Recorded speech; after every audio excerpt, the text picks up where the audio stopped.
আপনি যদি প্রোডাক্টিভিটি পারপাসে প্রিমিয়াম সেগমেন্টের একটা উইন্ডোজ ল্যাপটপ নিতে চান, যেটা স্লিম হতে হবে, লাইট ওয়েট হতে হবে, পাওয়ারফুল এনাফ হতে হবে, ভালো ব্যাটারি ব্যাকআপ থাকতে হবে, ডিসপ্লেটা ভালো হতে হবে, তাহলে আই থিঙ্ক আপনার জন্য বেস্ট চয়েস এই মুহূর্তে আসুসের জেনবুক 14 OLED। অ্যান্ড এই ল্যাপটপটা আমি চোখ বন্ধ করে রিকমেন্ড করতে পারি, এটা ভিডিও শুরুতেই বলে দিচ্ছি, বাট কিছু কিছু জায়গাতে অবশ্যই কমতি আছে, সেগুলো নিয়ে আমরা পুরো রিভিউতে কথা বলবো। But I love this laptop, এটা আমি শুরুতেই বলে দিচ্ছি। পছন্দ হওয়ার সবচেয়ে বড় কারণ হচ্ছে এটা ডিজাইন এবং বিল্ড কোয়ালিটি। অ্যালুমিনিয়াম অ্যালয়ের তৈরি এই ল্যাপটপটার যে আপার লিড আছে সেটা পন্ডার ব্লু কালারের, পুরো ল্যাপটপটাই পন্ডার ব্লু কালারের, এবং আপার সাইডটার ডিজাইনটা আমার কাছে খুবই ভালো লেগেছে। ব্র্যান্ডিং খুবই মিনিমাম, আসুস জেনবুক একদম কর্নারে ছোট্ট করে টেক্সট আকারে লেখা আছে। It looks really clean and elegant. এটা খুবই লাইট ওয়েট এবং স্লিমও। এটার ওজন হচ্ছে 1.2 কেজি এবং এটা হচ্ছে 14.9 মিলিমিটার থিক, তার মানে খুবই ইজিলি ক্যারিয়েবল। এটার সাথে সুন্দর একটা পাউচের মতো আসে, যেটার ভেতরে করে আপনি খুব ইজিলি ল্যাপটপটাকে ক্যারি করতে পারবেন। পোর্টেবিলিটির কথা চিন্তা করলে আমার মনে হয় এইটা বেস্ট। ইভেন আমার ম্যাকবুক প্রো থেকেও এটা স্লিম, উইচ ইজ ইনক্রেডিবল। এছাড়াও এই ল্যাপটপটাতে মিলিটারি গ্রেডের ডিউরেবিলিটি টেস্টিং করা হয়েছে এবং সেগুলোতেও সার্ভাইভ করেছে।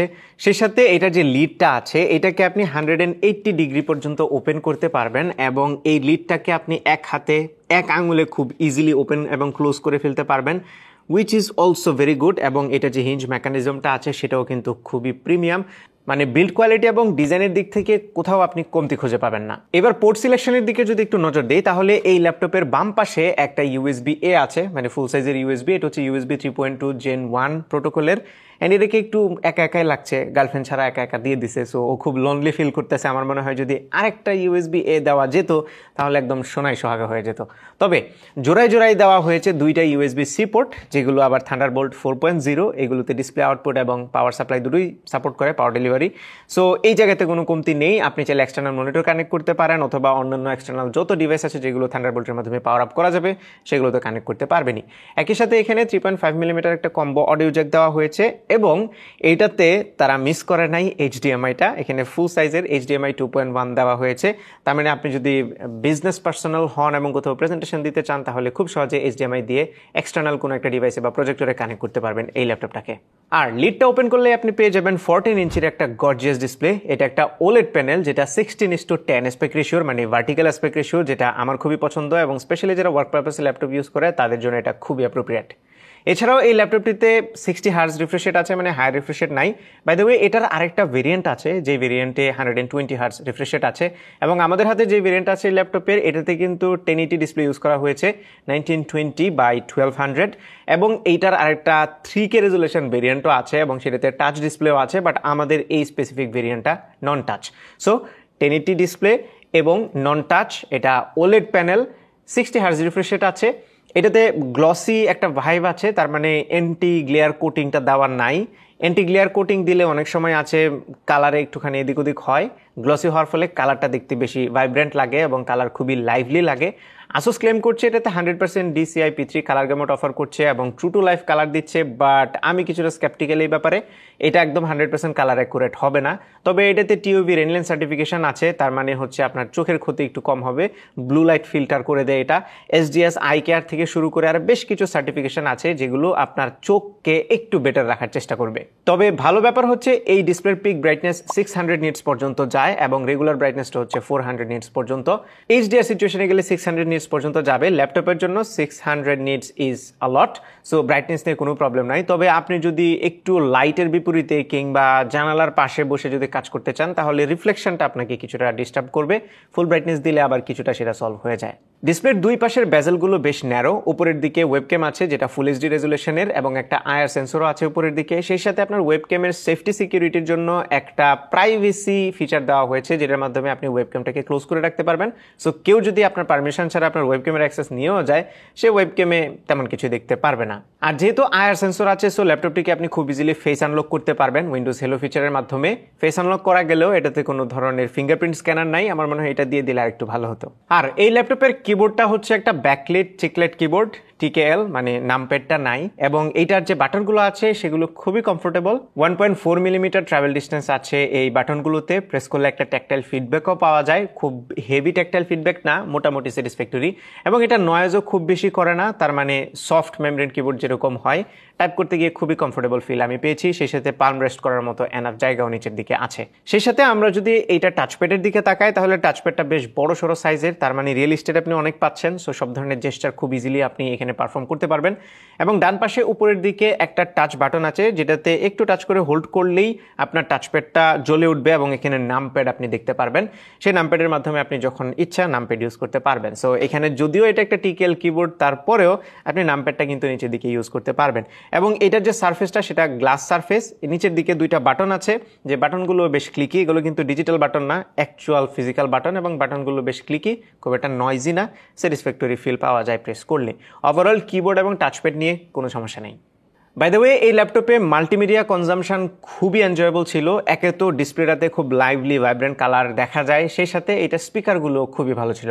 দুই পাশে স্পিকারগুলো দেওয়া হয়েছে, এইগুলোতে হারম্যান কার্ডেনের হাত আছে, তার মানে হারম্যান কার্ডেন টিউন করেছে এই স্পিকারগুলোকে। খুবই ক্রিস্টাল ক্লিয়ার সাউন্ড প্রডিউস করে থাকে, বেশ লাউড সাউন্ডটা, এবং এটা স্টেরিও সাউন্ড এক্সপিরিয়েন্সও আপনি পেয়ে যাবেন। ওভারঅল এটা স্পিকার কোয়ালিটি নিয়ে হ্যান্ডস ডাউন আমি ফুললি হ্যাপি। যদি ডিসপ্লে এবং স্পিকার নিয়ে কথা বলেন তাহলে দুইটা মিলিয়ে একটা অসাধারণ মাল্টিমিডিয়া এক্সপিরিয়েন্স আপনি এই ল্যাপটপ থেকে পাবেন।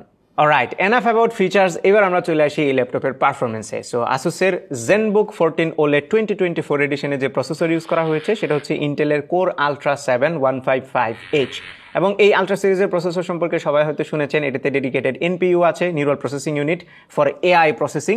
সেই সাথে ইন্টেলের আইরিশ গ্রাফিক্স বাদ দিয়ে এখন আর্ক গ্রাফিক্স এটাতে ইউজ করা হয়েছে। সো গ্রাফিক্স পারফরমেন্সও আগের চাইতে অনেক বেটার হয়েছে, এবং ইন্টেল ক্লেম করছে তাদের প্রিভিয়াস জেনারেশনের যে প্রসেসর আছে সেটা থেকে আলট্রা সিরিজের এই প্রসেসরগুলো মাচ ইফিশিয়েন্ট হয়েছে, মানে পাওয়ার কম কনজিউম করে বেটার পারফরমেন্স প্রোভাইড করতে পারে। অ্যান্ড সেটা সবাই টেস্ট করে ওইরকমই রেজাল্ট পাচ্ছে। আমরাও এর আগে এই প্রসেসরটা টেস্ট করেছি, এই ল্যাপটপেও টেস্ট করেছি, সিমিলার টাইপেরই রেজাল্ট আমরা পাচ্ছি। তার মানে হচ্ছে এখন এই ল্যাপটপগুলো মূলত অ্যাপলের যে M1 সিরিজের প্রসেসরগুলো আছে সেগুলোর সাথে পাল্লা দেওয়ার মতো জায়গাতে পৌঁছেছে। এখনও সেগুলোকে বিট করতে পারছে না, বাট সেগুলোকে পাল্লা দেওয়ার মতো পজিশনে পৌঁছেছে। তার মানে ভালো কম্পিটিশন ক্রিয়েট করেছে মার্কেটে। এছাড়া এই ল্যাপটপটাতে 32GB LPDDR5X টাইপের র্যাম আছে, তার মানে র্যামটা আপনি আপগ্রেড করতে পারবেন না, এটা মাদারবোর্ডে ফিক্সড করা। এবং এটাতে 1TB NVMe M.2 PCIe Gen 4 SSD use করা হয়েছে। ওয়েল, এখন আমি যদি এটা রিয়েল লাইফ পারফরমেন্সের কথা বলি তাহলে এই ল্যাপটপটা যেই পারপাসে তৈরি করা হয়েছে, ডে টু ডে লাইফে যেসব কাজ করবেন আপনি সেগুলোতে কোথাও কোনো ধরনের প্রবলেম আপনি ফেস করবেন না। ওয়েব ব্রাউজিং, ওয়ার্ড প্রসেসিং, টুকটাক ভিডিও দেখা, মুভি দেখা, কিংবা ছোটোখাটো ফটো এডিটিং এবং টুকটাক ভিডিও এডিটিংয়ের মতো কাজগুলো এই ল্যাপটপটা খুবই ইজিলি হ্যান্ডেল করতে পারবে। Remember, this is not a gaming laptop. এইটা slim, light weight, easily carry করার মতো ভালো ব্যাটারি ব্যাকআপওয়ালা একটা ল্যাপটপ, যেটা শুধুমাত্র ওয়ার্ক পারপাসে ইউজ করবেন। ফর এক্সাম্পল, আপনি যদি প্রফেশনাল হন, আপনি যদি স্টুডেন্ট হন, বা আপনি যদি টুকটাক গ্রাফিক্সের কাজ অথবা ছোটোখাটো ভিডিও এডিটিংয়ের কাজ করেন তাহলে এই ল্যাপটপটা আপনার জন্য অ্যাপ্রোপ্রিয়েট। যদি কেউ বাজেট শুনে মনে করেন যে এত দামি ল্যাপটপের মধ্যে পারফরমেন্সের এই অবস্থা, তাহলে আমি তাদেরকে বলবো ল্যাপটপের আলাদা আলাদা সেগমেন্ট আছে। আপনি যদি পারফরমেন্স ওরিয়েন্টেড ল্যাপটপ চান তাহলে গেমিং সেগমেন্টে আপনার জন্য বেটার ডিল আছে, অথবা ক্রিয়েটিভ কাজের জন্য যে ল্যাপটপগুলো ডেডিকেটেডলি বানানো হয়েছে উইথ ডিসক্রিট গ্রাফিক্স সেগুলোর দিকে আপনি যেতে পারেন। এইটা পিওরলি বানানো হয়েছে প্রোডাক্টিভিটি বা ওয়ার্ক পারপাসে, যেটা অফিসিয়ালসরা করবে, বিজনেস পার্সোনালরা করবে, অথবা স্টুডেন্টরা ইউজ করবে। ওকে, এর বাইরে এই ল্যাপটপ দিয়ে আমি ভিডিও এডিট করেছি। এইটাতে 1080 এডিট আপনি খুব ইজিলি করতে পারবেন প্রিমিয়ার প্রো দিয়ে। আমি একটা রেন্ডারের টাইম বলে দিই আপনাদেরকে। আমাদের সনি A7S3 ক্যামেরার 4K রেজুলেশনের একটা ফুটেজ 1 মিনিটের, সেই ফুটেজটাতে আমি বেসিক কিছু ইফেক্ট দিয়ে রেন্ডার করেছি এবং সেটা রেন্ডার হতে সময় লেগেছে 52 সেকেন্ডস। সো এইটা মোটামুটি বেশি মনে হয়েছে আমার কাছে। সো আপনি 4K এডিট খুব একটা সুবিধা করতে পারবেন না, বাট 1080 খুব ইজিলি এটাতে এডিট করতে পারবেন।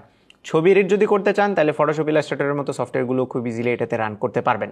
এবার এই ল্যাপটপের কুলিং পারফরমেন্স নিয়ে একটু কথা বলি। সো এই ল্যাপটপটা আমি যতক্ষণ পর্যন্ত ইউজ করেছি রেগুলার কাজে, আমি কখনোই এটার ফ্যানকে খুব ফাস্ট ঘুরতে শুনি নাই, খুব একটা লাউডও হতে শুনি নাই। বাট আমি যখনই বেঞ্চমার্ক রান করলাম কিংবা এটাতে খুব স্ট্রেস দিলাম তখন দেখলাম যে ফ্যানটা খুব ফাস্ট ঘুরছে, এবং ল্যাপটপের যে উপরের অংশটা, লিড এবং বডিটা যেখানে গিয়ে মিলেছে, হিঞ্জের আশপাশটা বেশ ভালো রকমেরই গরম হচ্ছিল। তবে ছটল করার মতো জায়গাতে পৌঁছেছে বলে মনে হয় না, কারণ ফ্যানগুলো খুব লাউডলি ঘুরে এটাকে খুব ইজিলি কুল করে ফেলতে পারছিল।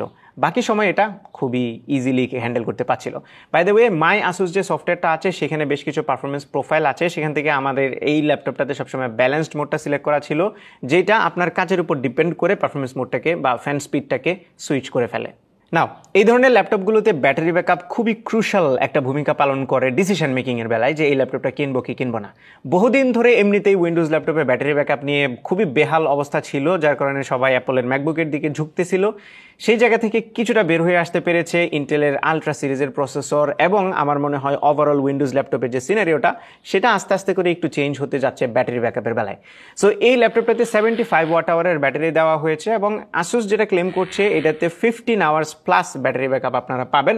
আমাদের টেস্টিংয়ে যদিও 15 আওয়ার্সের মতো পাইনি, বাট আমরা যে প্রজেকশনে যাচ্ছিলাম তাতে করে আমাদের ধারণা 12 to 13 আওয়ার্সের মতো ব্যাটারি ব্যাকআপ পেতাম একদমই বেসিক কাজকর্মগুলো করে। বাট আপনি যদি একটু হেভির কাজ করেন, লাইক এডিটিং করেন কিংবা অন্য একটু হেভি কাজ যদি করতে চান, তাহলে সেই ব্যাটারি ব্যাকআপটা কিন্তু আরও নেমে আসবে। 7 to 8 আওয়ার্সের মতো ব্যাটারি ব্যাকআপ এক্সপেক্ট করতে পারেন যদি আপনি মোটামুটি মডারেট একটা লোড দেন। আর যদি এক্সট্রিমলি হেভি লোড দেন তাহলে ডেফিনেটলি সেটা আরও কমে যাবে। এটা ডিপেন্ড করে আপনার ইউজ কেসের উপরে। এই ল্যাপটপটা যে পারপাসে তৈরি করা হয়েছে সেই পারপাস সার্ভ করতে গিয়ে আপনাকে ফুল ডে ইজিলি সাপোর্ট দিবে যদি আপনি ওয়ার্ক পারপাসে এই ল্যাপটপটা ব্যবহার করেন। এবং এইটার সাথে যে চার্জারটা দেওয়া হয়েছে সেটা হচ্ছে 65 ওয়াটের USB-C চার্জার এটা। এবং এই অ্যাডাপ্টারটা আমার কাছে মনে হয়েছে যে এখনও পর্যন্ত ট্রেডিশনাল স্টাইলেই আছে। অ্যাপল যেরকম ফোনের যে পাওয়ার ব্রিক আছে ওই স্টাইলটা করেছে, আমার মনে হয় ওইটা এখন বেশি অ্যাপ্রোপ্রিয়েট হতো, ওইটা আরেকটু বেশি স্লিম এলিগেন্ট লাগে।